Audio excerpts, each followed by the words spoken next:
So a baldy mob boss tests out his Russian mate's new super mutant spider freak weapons on a naughty traitor fella he's just caught, and can't wait to have them shipped to the US to unleash total havoc on the world, and just tells his pussy old Russian scientist that he needs to accompany them in person so nothing at all goes wrong. Cause just imagine if any of these 8-legged monster fuckers got loose on a plane full of unsuspecting and totally disinterested local drama school performers with terrible acting skills. Inconceivable! Inconceivable! Inconceivable! After the uber serious and try-hard opening title sequence, all which unfortunately signals that this thing ain't going to be remotely as tongue-in-cheek and fun as the title suggests, and nor as cheesy as the mid-noughties classic original what it's shamelessly ripping off, a bunch of Yankee gals and a poorly Geordie currently battling the squids all board the plane as a fragile cargo full of deadly super spiders get casually packed away down in the hold. Unfortunately, the male flight attendant is also feeling sick, because I guess Gen Z are total melts who are allergic to work or some shit. As a trio of women with the terrible acting skills all passively aggressively bicker amongst each other, and the pilots try to tell the rest of them to shut up complaining about the turbulence, because much like the brown blokes insisted on Flight 93 on that fateful day in September 20 odd years ago, it's totally natural, lol, trust me bro. Naturally, the mad Russian scientist, hilariously trying to blend in by wearing normal civvy clothes and also by being an equally if not worse actor by a country mile, totally panics given the cargo he's transporting is super fragile and desperately tries to get the milfy flight attendant to go check on them already. Cause if any of them get out, they'll be more screwed than Joe Biden attempting to walk past his own bloody dog again. Fuck you! Unfortunately for him, they've totally escaped given we're 25 minutes into a 78-minute film and need to get on with plot and the scheduled horrendous deaths already. So the poorly Geordie with the jelly belly runs off to the box to relieve himself and also put in his contact lenses, because I guess his noxious body gases has already messed up his own eyesight. No! Elsewhere, down the other end of the plane, a couple are busy joining the Mile High Club, whilst the co-pilot goes down into the hold to check on some dodgy wiring, and just can't believe the hold is filled with more cobwebs than a nun's clunge, nor that one of the poor flight attendants, who not one person's even mentioned or previously noticed going missing, has totally been sucked dry by an army of poorly rendered CGI spider freaks. Wow. The couple then finish finishing each other as the man immediately gets a second suck job by a furry female, but not in the fun way, whilst the poorly Geordie's condition deteriorates even further when he puts his other contact lens in and immediately gets bitten in the eye by a super secret spider ninja. Lol, don't you just hate it when that happens? The main pilot then heads down to the hold to totally bollock his AWOL colleague who he totally thinks has been slacking off again, only to find more webs and dodgy arachnids making a cosy home down there. Whilst upstairs, the trio of women with the terrible acting skills all try to get into the locked toilet where their poorly mate was just partially blinded by his own body burps and also a literal jumping spider. But are interrupted by the pilot coming back up, waffling on about a pesky critter invasion down below before rudely dying. I feel like that's just rude. Just don't do it, alright? Naturally, all hell then breaks loose when said invasion turns up on deck and starts sucking off even more young horny men. Disgusting! And before you can say, well, it ain't the worst way to go I suppose, a bunch of nameless extras all start wrestling with digital creepy crawlies all over their mush. Anyway, the woman with the terrible acting skills but in the green dress soon saves the milfy matron from having a boobie sucked on by the 8-legged predator perps, who then tells them how she was accosted earlier by a panicking Russian, who looked super suspicious and also kept banging on about the status of the fragile cargo down below, so he must be somehow involved, definitely, possibly, maybe. And after confronting them about it, the woman with the terrible acting skills but in a black dress totally chins the cunt, and says that's for bringing a bunch of deadly spiders on board that are currently killing all our friends, and also for doing all them naughty hate crimes in Ukraine and shit. And he just explains how he designed them to be a scientific breakthrough, but instead of just being weaponised by a local baldy mob boss. So it totally ain't his fault that he's currently getting everyone killed by proxy, and also ain't got a single ounce of acting talent in his body. I don't like your stumpy air hostess. What, Prince?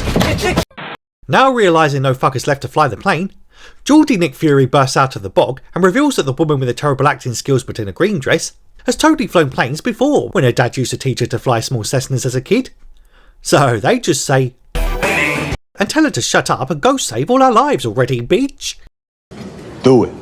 Unfortunately, they first have to get through the webbed up aisle to get to the cockpit, so promptly get tooled up with whatever useless tat is lying about, whilst a giant mother spider starts tearing through the rest of the nameless survivors. Oh my goodness! He's fucking dead, his head is gone! The gang then soon get to work lighting shit up, including batting the critters away with tennis rackets and also smushing them into paste with a small kettle. It's super effective! effective.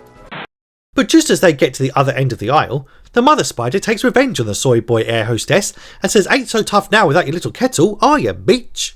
And after she tries to save her camp colleague, the milfy one goes and gets insta-killed herself, despite cruelly being told a few minutes earlier that she'll totally survive all this and even be a mother in future. Look at me. Okay, we're gonna get through this. Yeah, we're gonna get through. One day, you are gonna make a great mom. Okay. You sit on a throne of lies. After using the opportunity of their fatal distractions and dopey unintended sacrifices to sneak into the cockpit, the woman with the terrible acting skills but in a green dress soon requests help over the radio to try and land this bloody thing. But when she's ghosted worse than a liberal trying to turn up for work the morning after uploading TikToks gloating about that Charlie Kirk fella, she gives her dad a buzz and asks for a bit of aeronautical guidance already. Whilst the woman with the terrible acting skills but in a pink dress randomly whips out a shooter and promptly creates a diversion for the rest of the guys, mainly by shooting out a nearby window and promptly going full Alien Resurrection on its ass.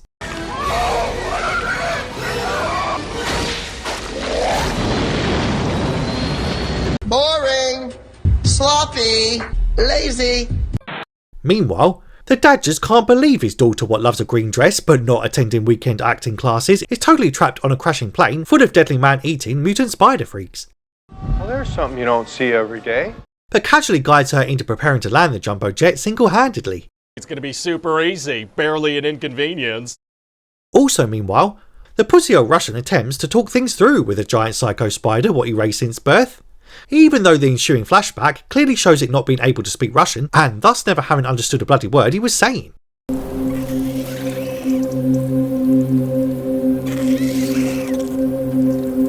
Shut the fuck up, you cunt!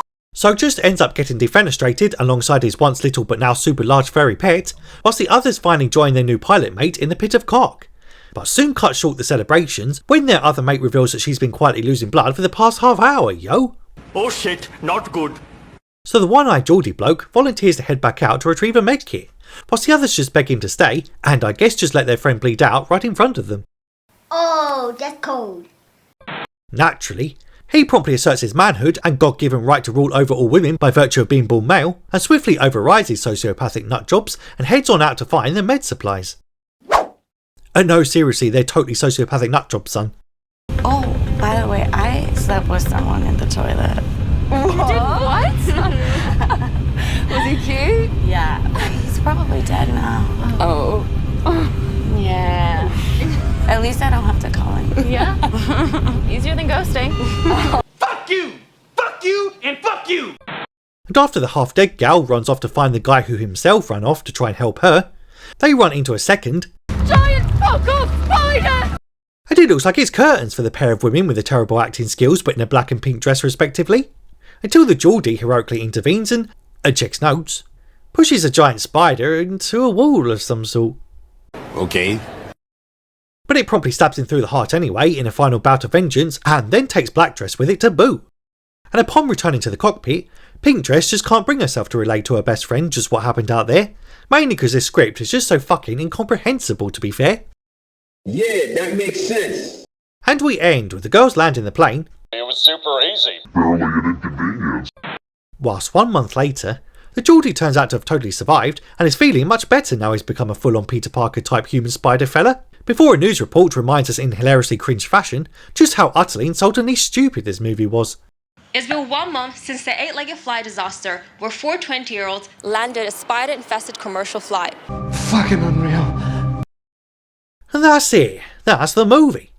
Though my favourite part was just how bloody casual the woman with the terrible acting skills but in a black dress delivered her bonkers dialogue. There are dog-sized spiders killing people on a plane 2 meters away from us. What are we gonna do? Oh, come on! But anyway, that's the plot and that's your lot. Considering that bell thing so you don't miss any future recaps. Tell me if you like this flick in the comments well if you have time.